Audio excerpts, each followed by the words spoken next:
Hanggang ngayon, kulang pa raw ang binayarang buwis ni pambansang kamao Manny Pacquiao noong 2008 at 2009 ayon sa BIR o Bureau of Internal Revenue. Sa kabila niyan, paparangalan ng BIR si Pacman bilang top taxpayer ng General Santos City para sa taong 2012. May report si Cedric Castillo.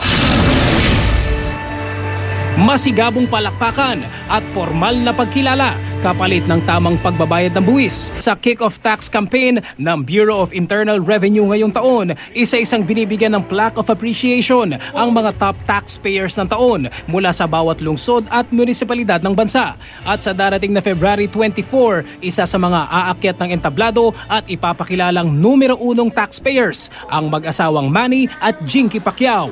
Matatandaang noong nakaraang taon, issue sa buwis ang sumalubong sa pambansang kamao nang umuwi siya sa bansa mula sa kanyang laban kay Brandon Rios. Sabi noon ng BIR, umabot ng mahigit 2 bilyong piso ang utang na buwis ni Pacman mula 2008 hanggang 2009. Iginit noon ni Pacman na nabayaran na niya sa Amerika ang mga buwis na hinahabol sa kanya ng BIR. Mahigit 2 buwan matapos nito, kikilalanin si Pacman bilang top value-added taxpayer sa individual category.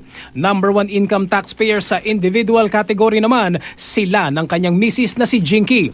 Para ito sa kanilang binayarang buwis sa taong 2012, si Pacman handa raw dumalo sa awarding. Okay naman at nakita naman sa record na nagbayad ako. So, atin din. Walang komento kaugnay nito si BIR Commissioner Henares, pero ayon sa kanya, hindi pa rin naayos ni Pacquiao ang hinahabol nilang buwis. Yung binayaran na niya yung VAT, yung income, wala pa ho siyang settlement. Ganun po? Wala ho.